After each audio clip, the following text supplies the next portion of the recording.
Qəzaya səbəb olan kollektorda yaranan nasazlıq aradan qaldırılır. Artıq borunun həmin hissəsi yenisi ilə əvəzlənib. Lakin paytaxtın bir neçə rayonunu əhatə edən bu kanalizasiya xəttinin üzərində təkcə 1600 fərdi ev tikilib. Bəs bu evlərin gələcək aqibəti necə olacaq? Bax, elə bu suala növbəti sujetdə cavab tapmağa çalışmışıq. Dairəvi kanalizasiya xəttinin Xətai rayonu ərazisindən keçən hissəsində yaranmış qəzanın aradan qaldırılması ilə yanaşı, hazırda xəttin üzərində tikilmiş fərdi evlərlə bağlı da tədbirlərə başlanılıb.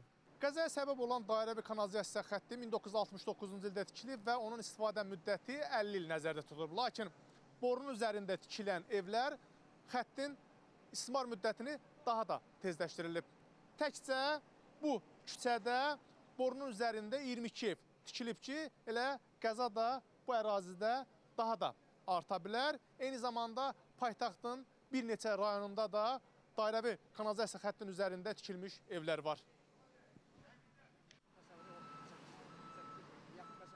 Yəni ki, kifayət qədər bizim qəzalı nöqtələrimiz var, amma yəni qəzanın həcmi o qədər deyil ki, biz bir dəqiqə o qazıntısına başlanaq. Diametri 1400 mm olan bu dairəvi kollektor paytaxtın ən iri və strateji kanalizasiya xəttlərindən biri sayılır.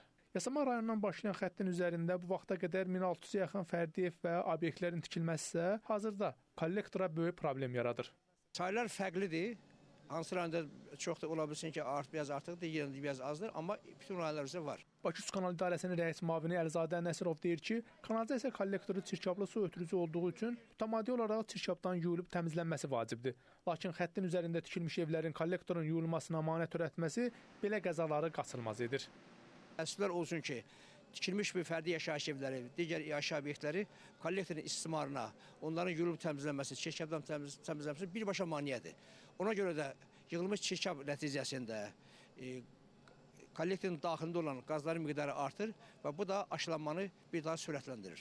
Hazırda qəzaya səbəb olan kollektorun üzərində tikilmiş digər evlərin sökülüb-sökülməyəcəyi ilə bağlı dövlət tərəfindən komissiya yaradılıb və veriləcək qərara əsasən addımlar atılacaq. 11 nəfər getmiş, 11 ev getmişdi. Onların hamısının izahatı alındı, sənədləri dediyim kimi verildi. Xətai rayon icra hakimiyyətindən isə bildirildi ki, rayon ərazisində kollektor üzərində tikilmiş fərdi evlərin sahibləri ilə görüş keçirilib və digər zəruri tədbirlərin görülməsi istiqamətində hazırda işlər davam etdirilir. Rəşad Vəkiloğlu, Bəkir Həşimov, Space xəbər.